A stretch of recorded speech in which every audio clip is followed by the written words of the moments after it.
রাতে ঘুমানোর সময় আমার স্ত্রী যখন আমার বুকের ওপর এসে শুয়ে পড়ল, তখন আমি বেশ বিরক্ত নিয়ে ওকে বললাম, সারাদিন কাজ করে রাতে তোমার জন্য একটু শান্তিতে ঘুমাতেও পারি না। তুমি তো জানো আমি তোমার বুকে ছাড়া ঘুমাতে পারি না। এমন ন্যাকামো না করলেও তো পারো। তোমার জন্য কোনো কাজে শান্তি নেই আমার। ভালো, তবুও আমি তোমার বুকেই ঘুমাবো। তুমি মরে গিয়েও তো আমাকে মুক্তি দিতে পারো। রোজ রোজ এমন অশান্তি আমার আর সহ্য হয় না। এমন একটা বস্তা গায়ের ওপর থাকলে কি কেউ ঘুমাতে পারে? আমি তো শুধু রাতের বেলাতেই বুকে ঘুমাই, আর তো কখনো জ্বালাতন করি না। তোমার মতো নির্লজ্জ মেয়ে আমি আর একটাও দেখিনি। আমার মাথা ব্যথা করছে, একটু হাত বুলিয়ে দাও। কথাটা বলে আমার হাতটা নিয়ে ওর কপালের ওপর রাখল। হাজারবার বলার পরও এমনকি গায়ে হাত তুলেও ওর এই স্বভাব পরিবর্তন করতে পারিনি। আপনারা নিশ্চয়ই ভাবছেন স্ত্রী বুকের ওপর ঘুমালে আমি এত বিরক্ত হই কেন। আসলে ওকে আমার এখন আর ভালো লাগে না।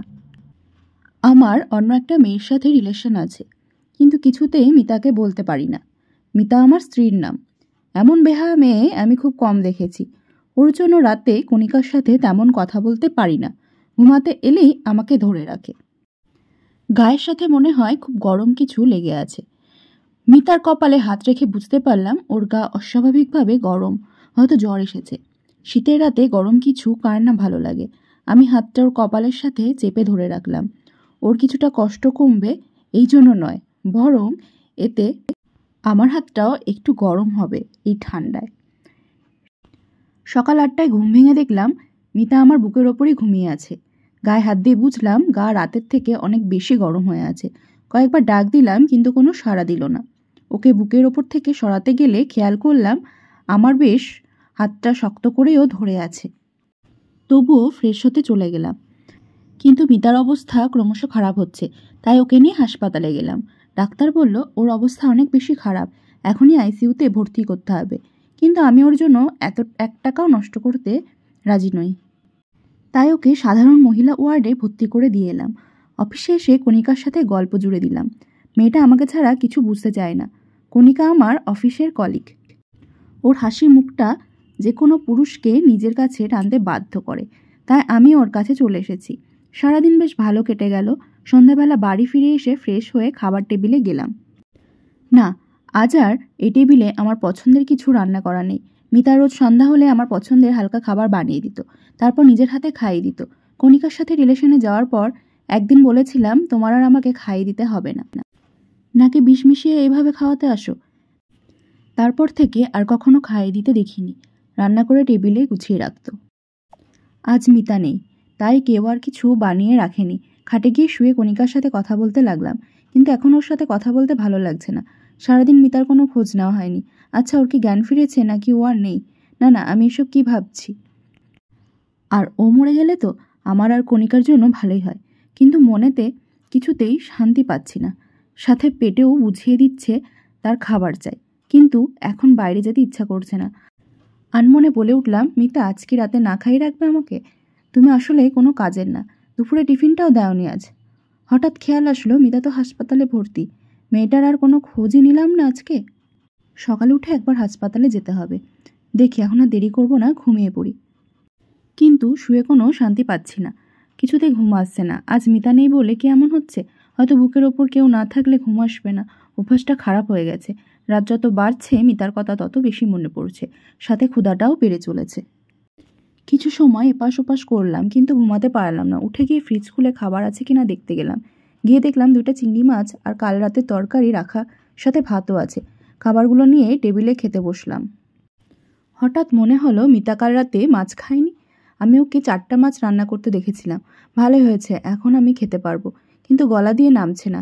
আগে চিংড়ি মাছ রান্না হলে মিতা আমার পাশে এসে বসতো আর আমার দিকে ম্যাও ম্যাও করে তাকিয়ে থাকতো, ডাকতো। মানে তাকে খাইয়ে দিতে হবে। চিংড়ি মাছ ওর সবথেকে পছন্দের খাবার। খাবারগুলো রেখে ঘরে চলে এলাম। হঠাৎ মনে হলো কেউ আমার বুকের ওপর এসে শুয়ে পড়েছে, কিন্তু না, কেউ নেই। মিতাকে খুব দেখতে ইচ্ছা করছে। ফোনটা বের করলাম, কিন্তু এতে মিতার কোনো ছবি নেই। কণিকা সব ডিলিট করে দিয়েছিল। কিছু ভালো লাগছিল না, তাই বাইক নিয়ে হাসপাতালের দিকে রওনা দিলাম ওকে দেখে আসবো বলে। কিন্তু হাসপাতালে গিয়ে জানতে পারলাম এত রাতে মহিলা ওয়ার্ডে কোনো ছেলেকে ঢুকতে দিবে না। কিছু করার নেই বলে ডাক্তারের কাছে ওর খোঁজ নিতে গেলাম। সকালে যে মেয়েটাকে ভর্তি করানো হয়েছিল তার কি অবস্থা? ওনার অবস্থা খুব খারাপ, শরীরে কোনো রেসপন্স করছে না, স্যালাইনও টানতে পারছে না। শরীর আইসিইউতে না রাখলে যে কোনো সময়ে খারাপ কিছু হতে পারে। তাহলে আইসিইউতে রাখার ব্যবস্থা করুন। সরি স্যার, এখন আইসিইউতে কোনো সিট খালি নেই, আপনাকে অন্য কোথাও দেখতে হবে। একটা খালি সিট ছিল যা বিকেলে বুক হয়ে গেছে। ডাক্তারকে কিছু না বলে চলে এলাম সেখান থেকে শহরে আর কোনো ভালো হাসপাতালের খোঁজ নিতে। কিন্তু শহরে আর কোনো ভালো হাসপাতাল নেই, বাইরে নিতে গেলে এখন অনেক সময় লাগবে আর অনেক টাকা খরচ হবে। বাড়ি ফিরে চলে এলাম, কিন্তু বাড়ি ফিরলেই মিতাকে বেশি মনে পড়তে থাকলো। কণিকা জন্মদিনের সময় আমার কাছে টাকা ছিল না, অনেক চিন্তায় ছিলাম। তখন মিতা ওর গলার চেন আর নগদ 10,000 টাকা দিয়ে বলেছিল, আমার কাছে এত টাকা নেই, তোমার তো 20,000 টাকা লাগবে, এতে হয়তো হয়ে যাবে, তুমি চিন্তা করো না। ওর দিকে এক পলক তাকিয়েছিলাম। ও মুচকি এসে বলেছিল, তুমি চিন্তায় থাকলে আমার কষ্ট হয় অনেক, আমার এগুলো লাগবে না, তুমি নিয়ে নাও। চেনটা ওর মায়ের দেওয়া বলে ওটা আর বিক্রি করিনি, কণিকাকে দিয়ে দিয়েছিলাম। চোখের কোণে মনে হলো পানি জমে যাচ্ছে। আজ অনেক দিন পর মিতার সাথে কাটানো মুহূর্তগুলো মনে পড়ছে। আমাদের ভালোবাসা তো কোনো কমতি ছিল না, তাহলে কেন এত দূরত্ব তৈরি হলো আমাদের ভিতর? মিতা আমাকে নিজের সবটা দিয়ে আগলে রেখেছিল, তাহলে আমি কেন মিতাকে এত কষ্ট দিলাম?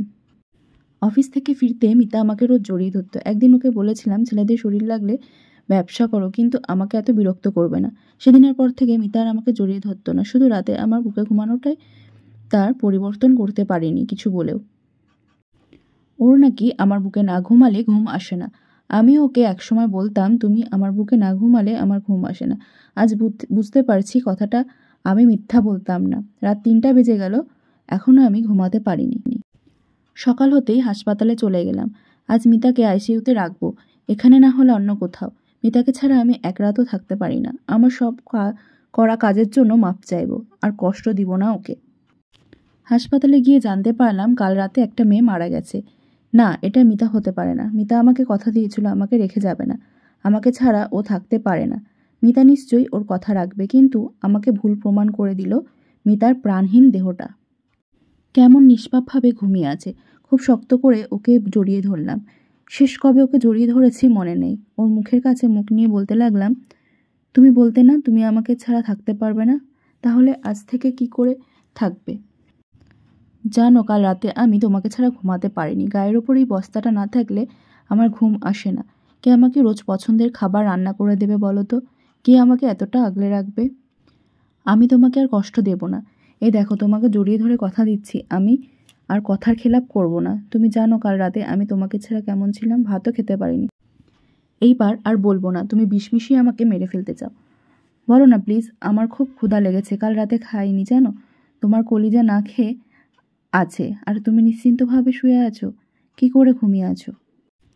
আগে প্রতি রাতে আমার বুক ওর চোখের পানিতে ভিজে যেত। আমি যেমন কিছু বলতাম না, ওর চোখ মুছিয়ে দিতাম না, আর আমার চোখের পানিতে ওর বুক ভিজে যাচ্ছিল, কিন্তু ও চুপ করে ঘুমিয়ে আছে। সত্যি কি আমি ওকে আর ফিরে পাবো না?